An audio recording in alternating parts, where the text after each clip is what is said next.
আজকে তৈরি করব ঝিঙের পকোড়া। একদম নতুন ধরনের একটা রেসিপি আপনাদের সঙ্গে শেয়ার করব। আশা করি রেসিপিটি আপনাদের ভালো লাগবে। নমস্কার, আমি শিপ্রা। আমার রান্নাঘরে আরও একটি রেসিপিতে আপনাদের সকলকে স্বাগত। ঝিঙের পকোড়া তৈরির জন্য এখানে আমি দুটো ঝিঙে নিয়েছি। এবার ঝিঙে দুটো কেটে নিচ্ছি। দেখুন ঝিঙেগুলো এইভাবে আঁচড়ে নিচ্ছি। ঝিঙে দুটো ভীষণ কচি, সেই জন্য ঝিঙে দুটো এইভাবে আঁচড়ে নিচ্ছি। এইভাবে আঁচড়ে নিলে এই সবুজ অংশটা থেকে যাবে আর এর পুষ্টিগুণটাও থেকে যাবে। ঝিঙে দুটো আঁচড়ে নিয়েছি, এবার জল দিয়ে নিয়েছি। এবার এইভাবে ছোট ছোট করে ঝিরিঝিরি করে কেটে নিচ্ছি। পকোড়া তো আপনারা অনেক কিছুরই খেয়ে থাকেন, তবে এইভাবে ঝিঙের পকোড়া একবার বানিয়ে খেয়ে দেখুন, আশা করি ভীষণ ভালো লাগবে। এ পর্যন্ত যারা আমার ভিডিওটি দেখছেন অথচ লাইক দিতে ভুলে গেছেন, তারা অবশ্যই একটা লাইক দিয়ে দেবেন। আপনাদের একটা লাইক, একটা কমেন্ট আমাকে পরবর্তী ভিডিও বানাতে উৎসাহিত করবে। দেখুন সবটুকু ঝিঙে কাটা হয়ে গেছে, কত সুন্দর করে কেটে নিয়েছি। এবার এর মধ্যে পরিমাণ মতো লবণ দিয়ে মেখে রাখছি।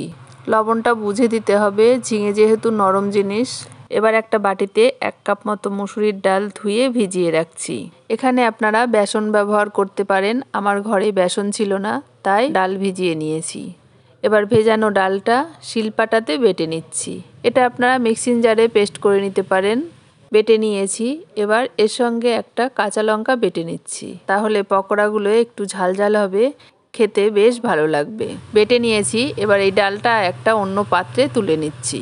এবার এই ডালের মধ্যে দিয়ে দিচ্ছি স্বাদ মতো লবণ, হলুদ। লবণটা বুঝে দিতে হবে, আমি ঝিঙেতে লবণ মাখিয়ে রেখেছি, সেই বুঝে লবণ দিতে হবে। আর অল্প একটু কালো জিরে। এবার মেখে নিচ্ছি। এবার এর মধ্যে 2 চামচ মতো চালের গুঁড়ো দিয়ে দিচ্ছি, তাহলে পকোড়াগুলো বেশি মুচমুচে হবে আর খেতেও বেশি ভালো লাগবে।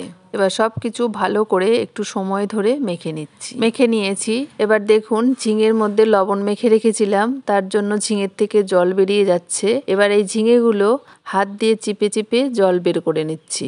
সবটুকু ঝিঙের জল বের করে নিয়েছি। এবার এই ডালের সঙ্গে ঝিঙেটা ভালো করে মেখে নেব। যারা পেঁয়াজ রসুন খান তারা এর মধ্যে পেঁয়াজ কুচি দিতে পারেন। দেখুন এইভাবে মেখে নিয়েছি।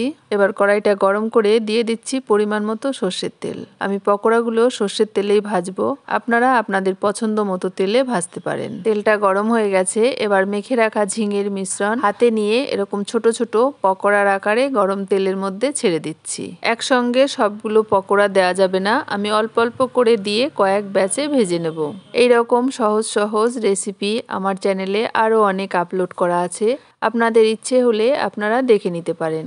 আর রেসিপিগুলো ভালো লাগলে একটা লাইক দিয়ে চ্যানেলটিকে সাবস্ক্রাইব করে নেওয়ার অনুরোধ রইল।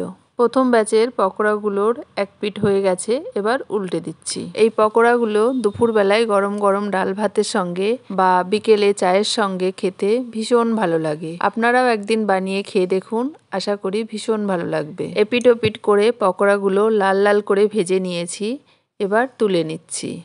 একইভাবে বাকি পকোড়াগুলোও ভেজে নিচ্ছি। এবার পকোড়াগুলো একটা প্লেটে গরম গরম সাজিয়ে সঙ্গে দিয়ে দিচ্ছি একটু টমেটো সস। টমেটো সসের সঙ্গে পকোড়াগুলো খেতে দুর্দান্ত লাগবে।